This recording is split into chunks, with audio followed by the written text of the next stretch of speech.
anggota bomber yang menyelamatkan mangsa-mangsa nahas truk FRU sendiri menangis guys. Tak dapat menahan air mata kerana mendengar suara rintihan pemandu truk FRU meminta tolong. Tolong encik selamatkan saya.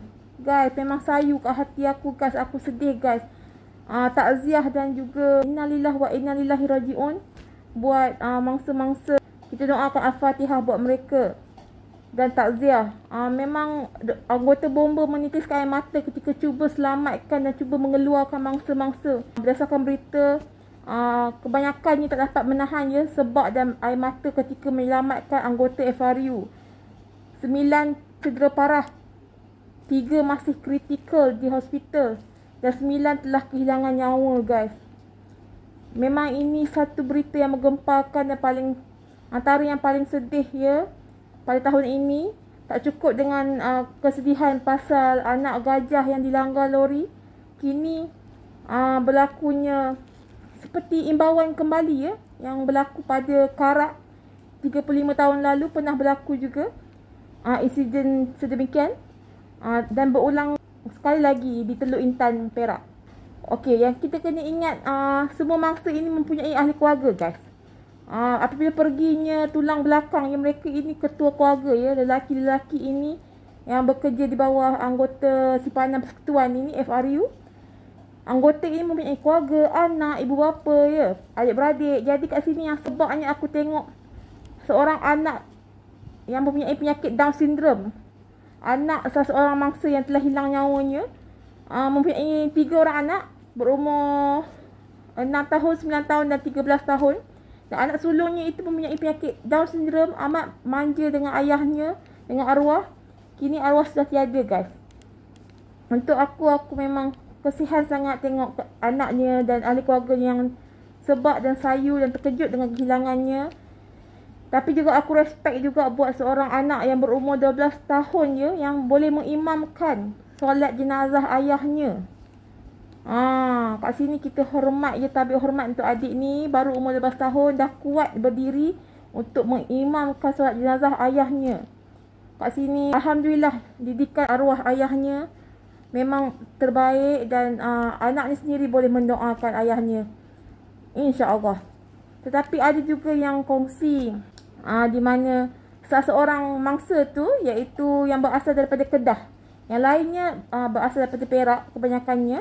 Yang berasal dari Kedah ini dia ada bagi tahu ayahnya yang dia nak pulang balik ke Kedah daripada Perak pada tarikh 13 Mei itu.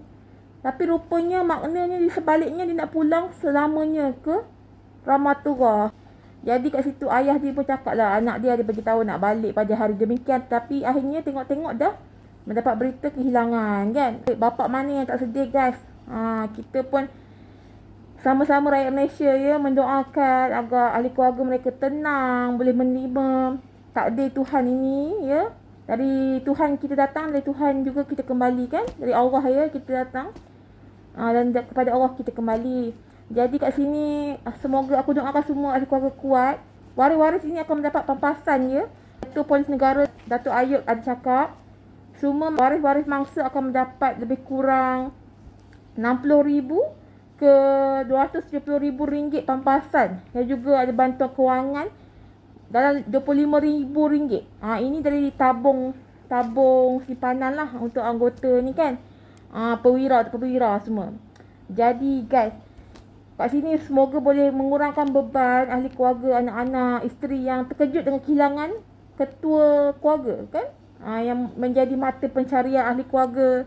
Ada juga yang berkongsi waris mangsa, seorang mangsa, iaitu dia cakap abang dia ni, arwah ini sanggup tukar kerja daripada menjadi polis biasa menjadi anggota FRU kerana untuk mengelakkan perkara negatif seperti yang selalu orang kaitkan berkaitan rasuah ke apa kan. Dia nak elakkan perkara macam itu, dia sanggup tukar daripada polis menjadi anggota FRU. Nampak kat situ niat dia yang baik. Maksudnya yang pergi ini orang-orang yang amat berhati mulia guys. Bukan hanya orang Islam, ada juga mangsa yang bukan beragama Islam. Salah satunya ialah Sarjan S. Perumal. Dan Sarjan ini juga mula-mula waktu mereka di Teluk Intan tu kan mereka baru on the way balik daripada satu event kan. Kiranya truk ini membawa 9 orang yang cedera tu dan 9 orang yang dah arwah. Tapi yang 9 yang cedera tu pun ada yang ketika semua kan. Mereka pergi 18 orang dalam truk ini berkonvoi. Jadi truk yang kemalangan ini di truk konvoi nombor 5. Tapi datangnya lori batu kerikil ni katanya steeringnya rosak. Jadi yang salah satu bangsa ni iaitu S. Perumal cakap dia memang dah berniat nak bawa isteri dan anak-anak untuk pergi kat event itu, perayaan itu. Tapi terbantuk niatnya kerana isteri dengan dia ada berbincang cakap macam mana nak bawa anak 2 orang nanti sesak-sesak kan dekat tempat perayaan. Jadi tak jadilah isteri dan anak ikut. Dia je yang pergi, beliau je yang pergi. Mendiang S. Perumal. Jadi kat situ tak jadilah. Sama lah juga macam mana kat orang Islam dia, kita lepas sembahyang jenazah kita pergi ke tanah perkuburan. Alhamdulillah semua yang Islam dah dikuburkan. Sama juga buat S. Perumal yang berbangsa India. Pihak keluarga mendiang telah menyemadikan dia. Telah selesai ya urusan untuk persemadian. Jadi guys, kita doakan yang terbaik untuk Islam dan bukan Islam, mangsa-mangsanya. Semoga mereka sabar dan tabah dan kuat, InsyaAllah. Dan aku cuma nak cakap lah, memang benda ni mengejutkan kan guys. Ada yang cakap video yang tengah tular sekarang ni, video terakhir, momen-momen terakhir, ada salah seorang anggota FRU sempat rakam. Kiranya waktu siang tu lah, pagi tu, waktu dalam truk tu beramai-ramai mereka gembira kan. Ambil gambar, video, happy kan. Tengok lepas tu accident. Jadi adalah momen terakhir dalam video itu kita boleh tengok kan. Tapi nak buat macam mana sampai waktunya, tak boleh lambat sikit atau cepat sikit, tak boleh. Memang itulah waktunya, betul tak guys? Nak buat macam mana? Kita pun sama-sama sayu mendengar berita ini dan sedih. Buat keluarga mendiang, ada juga yang kata seseorang isteri arwah mangsa anggota FRU ini cakap dia sempat mendapat suah foto iaitu selfie dari suaminya 15 minit sebelum accident, sebelum kemalangan. Jadi kiranya sempatlah suaminya menghantar selfie kepada dia, bercakap, berbual di telefon WhatsApp kan. Jadi banyaklah momen-momen terakhir yang diorang ingat. Ada juga arwah yang mengatakan dia dah biasa kerja jauh-jauh. Macam kata-kata tu kadang-kadang kita dengar, kalau hari biasa kita dengar benda tu biasalah kan. Sebab kerja FRU mestilah biasalah kerja jauh sana sini. Tapi rupanya ada makna di sebalik kata-kata ini semua, kerana sudah sampai saat akhir mereka untuk meninggalkan keluarga mereka. Ada juga yang cakap dah lama 10 tahun menunggu kehadiran anak perempuan. Akhirnya dapat anak perempuan, tapi telah anggota FRU itu telah kehilangan nyawanya. Jadi sekejap aja merasa mendapat anak perempuan selepas 10 tahun menunggu rezeki itu. Jadi kat situ pun sedih lah kan guys. Jadi apa pun aku doakan yang terbaik untuk semua ahli keluarga. Dan bagus, Alhamdulillah ada dari pihak kerajaan sendiri yang memberi bantuan kewangan ya, pampasan. Bukan hanya Ketua Polis Negara yang mengatakan itu. Ketua Polis Perak sendiri pun ketika dia membual media tak boleh tahan sebab waktu di interview pun sebab dia hampir menangis sebab menceritakan tentang accident ini, tentang kemalangan ini yang tak diduga. Jadi kita boleh tengok kalau dekat tempat perkuburan semuanya sayu, sunyi ya, memang sayu. Macam biasalah sebab mereka ni anggota FRU.